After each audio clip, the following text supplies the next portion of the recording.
Good morning, dear student of class 11. I have finished in my last classes, in my previous classes, lesson 3 of the prose. Now I have to start lesson 3 of the poem. Poem का lesson 3 start कर रहे हैं, जिसे lesson का नाम है the laburnum top, जिसे बोलते हैं अमरतास का वृक्ष, अमरतास का जो वृक्ष है उसे बोलते हैं। Written by Ted Hughes, taken from the books Hornbill से लिया गया है। अब इसको हम आगे पढ़ाने जा रहे हैं आपको। Yes, first I want to teach you about the difficult meanings. यहाँ difficult meanings है जिसे हम लिख दिए हैं। Goldfinch, small singing birds with yellow feature on its wings. पीले पंख व गीत गाने वाली एक छोटी चिड़िया जिसे बोलते हैं, उसे हम गोल्डफिंच कहते हैं। क्वाइट ऐसे बोलते हैं ना, बिल्कुल एकदम क्या रही है, क्वाइट स्टिल, बिल्कुल शांत। तो क्वाइट मीन्स होता है there is no any activities, बिल्कुल शांत। पिच, अपुल और जर, धक्काया, झटका जिसे बोलते हैं। Chirp, make a short sound. Sleep, smooth और ग्लॉसरी, चिपकाया, चिकनाया जिसे बोलते हैं चमकीला। लिजार्ड, लिजार्ड मीन्स आप जानते ही हैं, आपके घर में भी रहती है, और छिपली जो बोलते हैं, ठीक है। 4 लेग रेप्टाइल्स होती है, ठीक है। इसके बाद जो है ट्रिमर, ट्रिमर आप जानते हैं, उसको यूज भी करते हैं। और काइंड्स ऑफ शेविंग मशीन जिसे बोलते हैं, उसको भी बोलते हैं। लेकिन यहाँ पे वो चीज़ नहीं है। यहाँ पे जो ट्रिमर बोला गया है, फिट आफ्टर ट्रिमलिंग, एक कंपन की जो अवस्था होती है उसको यहाँ पे ट्रिमर बोले हैं। ट्रिक, क्वेरी साउंड जिसको बोलते हैं कंपित, क्या बोलते हैं, ठीक है, कंपित आवाज़ उसको बोलते हैं। स्ट्रोक, स्ट्रोक मीन्स यहाँ पे जिसको बोलते हैं खिलाना, टू फीड करना, जो अपने छोटे छोटे बच्चों को खिलाती है, उसको यहाँ पे बोला गया है। चलिए, now I have to start about this lesson 3rd।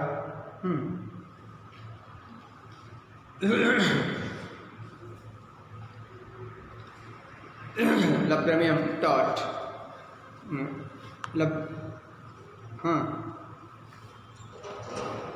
लब्रनम top, ये क्या है? The laburnum top, top is silent, quite still in the afternoon yellow September sunlight, a few leaves yellowing, all its seed fallen। ठीक है, इसमें जो है लब्रनम top बोल रहा है कि इस साइलेंट, बिल्कुल शांत रहता है, बिल्कुल चुपचाप रहता है। ये अमलतास का वृक्ष बिल्कुल एकदम शांत, क्वाइट साइलेंट रहता है, ठीक है ना, बिल्कुल क्वाइट स्टिल रहता है, साइलेंट रहता है। इन the afternoon yellow September sunlight, ठीक है। अभी भी मतलब बोल रहा है कि दोपहर में, दोपहर के समय में, ठीक है, पीले जिसको बोलते हैं, जो सितंबर की धूप है, सितंबर का महीना रहता है, ठीक है, जिसको बोलते हैं autumn season. It is a season of autumn जिसको बोला जाता है, ठीक है। ऐसे सीजन में उसकी जो पत्तियां हैं, कुछ पत्तियां, ठीक है, पीली पड़ जाती हैं, मतलब पक जाती हैं, ठीक है।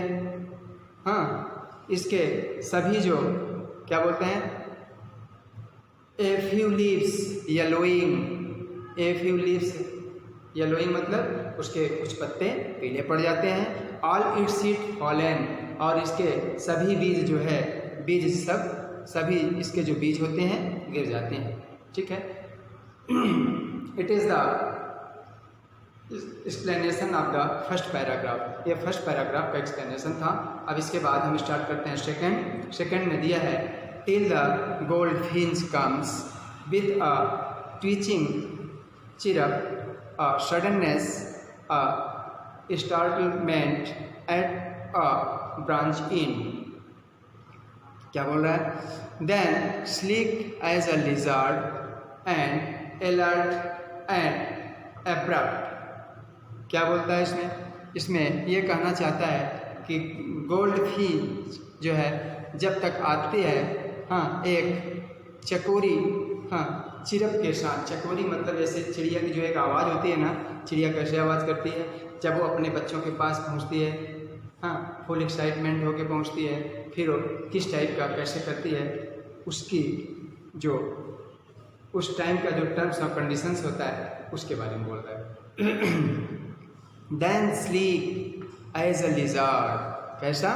Then sleek as a lizard मतलब एक चंचलता, एक शाखा के अंत पर फिर छिपकली की तरह कैसा?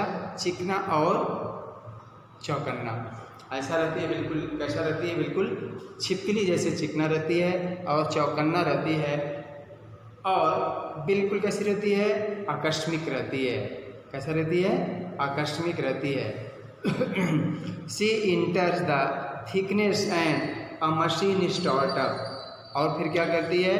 वह थिकनेस मतलब होता है जो वृक्ष के पतले जो ब्रांचेज होते हैं उससे मोटे तरफ जाना, उसको थिकनेस बोलते हैं। मतलब पतली टहनियों से मोटे डाल की तरफ जाना उसको बोलता है थिकनेस। ठीक है।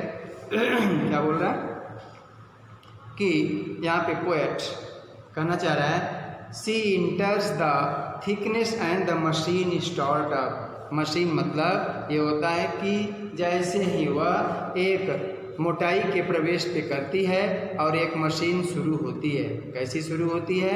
जैसे देखो जैसे आप twitterings and the tremor of wings and trillings it is the engine of her family.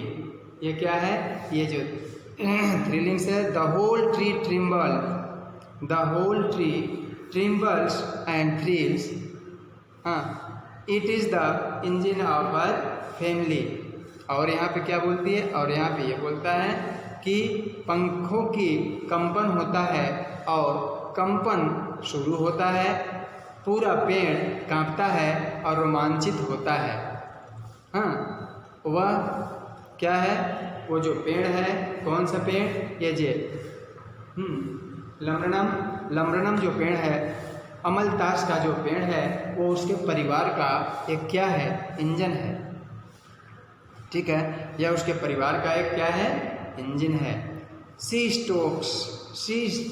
Stokes मतलब वो खिलाती है इट फूल, पूरा भोजन कराती है। Then flash out to the branch in showing her bird's face indenty moss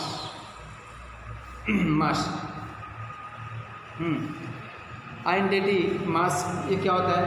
ये होता है कि और क्या करती है उसको, मतलब वह उसे पूरी तरह से बड़ा करती है, मतलब पूरा फीड करती है, भोजन कराती है और शाखा के अंत तक, ठीक है, झटके से फेंकती है। वाह, क्या करती है? और इसके बाद उसके वर्चित जो है चेहरे की पहचान उसकी, और क्या करती है? अपनी मुखौटा को दिखाती है। हर बर्ड फेस, ठीक है, आइडेंटिटी मास करती है। ठीक है। इसके बाद जो होता है, कहने का मतलब वो जो ये आपकी जो ये चिड़िया है, हाँ, गोल्ड फिंच, ये उस डाल पे आती है और जब आती है तो उसके बच्चे और वो उसके द्वारा जो उसके पंखों से जो ट्रिमलिंग होती है, जो कंपन होती है, उससे पूरा डालियाँ हिलने लगती है और बिल्कुल नॉइजिंग होने लगती है, शोरगुल होने लगता है। ठीक है। Now have to start of the third and last paragraph. ये सेकंड का था। अब हम थर्ड का स्टार्ट करते हैं। देखिए, then with eerie delicate whistle chirp whispering she launches away towards the infinite and the laburnum subsides to empty। क्या बोलती है? अब ये जो लास्ट पैराग्राफ है इसमें फिर एक चीज़ और होती है। फिर भयानक नाजुक जो सीटी और चहचहाने की जो आवाज़ है, सीटी जैसी जो चहचहाने की आवाज़ है, ठीक है, फुसफुसाती वह दूर भागती है। जब आती है अपने बच्चों को खिला पिला लेती है, उनसे बातचीत कर लेती है। वो जो चिड़िया है, कौन सी चिड़िया आपको पता है? गोल्डफिंच, ठीक है। और वो क्या करती है? फिर उनको मतलब वहाँ से खिलाने पिलाने के बाद फिर वो फुसफुसाती हुई वह दूर भागती है। और कहाँ जाती है? वो जाती है टूवर्ड्स द इन्फिनिट। इन्फिनिट ये क्या होता है भाई? ये आनंद की ओर चली जाती है। फिर इसके बाद क्या होता है? All the laburnum subsides to empty. और इसके बाद फिर जो है लेबरनम जो ट्री है खाली हो जाता है। जो इतना शोरगुल उन चिड़ियों के, उस चिड़िया के आने से उसके बच्चे जो चहचहाते रहते हैं, जो चिरपिंग करते हैं, बिल्कुल एकदम शांति छा जाती है। यही इस लेसन में है, ठीक है बेटा। और after that I want to explain as a like a central idea of the poem. It is very important for coming in your exam also, ठीक है। इसको भी हम बता दे रहे हैं। The poem laburnum top is a beautiful poem where the poet has used the laburnum tree and goldfinch as a symbol of life in the poem। इस पोएम में, ठीक है, the poet describe how the visit of a goldfinch changed the trees, ठीक है। The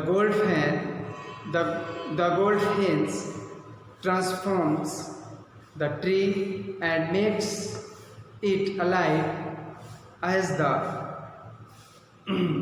chicks of the goldfinch start to rustle and chirp on seeing her. And when the goldfinch leaves, the tree becomes quiet and still again, ठीक है। And I want to send the second like so. The tree symbolize the patterns of the life in general which is dull, and the goldfinch breaks the usual pattern and makes it lively. In other words, the attitudes of a person towards life makes it meaningful and worth living. तो ये है ये lesson. इसका मतलब ये है कि पक्षी का जो वर्चित और जो डंका का चेहरा और उसके अस्तित्व की पहचान क्या होता है? एक मुखौटा बन जाता है। इसी के साथ ये लेसन जो है समाप्त होता है बेटा। और इसके बाद जो है ये इसमें जो भी चीज़ दिया है ये आपको करना है। मैंने आपको ये सेंट्रल आइडिया भी बता दिया, सारी चीज़ है ना। आप बुक के लास्ट में जो भी क्वेश्चन आंसर्स हैं उसको आप बिल्कुल ट्राई करेंगे करने के लिए आपसे, ठीक है। और आपको करना है। और please thank you, good day, like and subscribe if you like. अगर आप लाइक करते हैं सब्सक्राइब करिए। Thank you.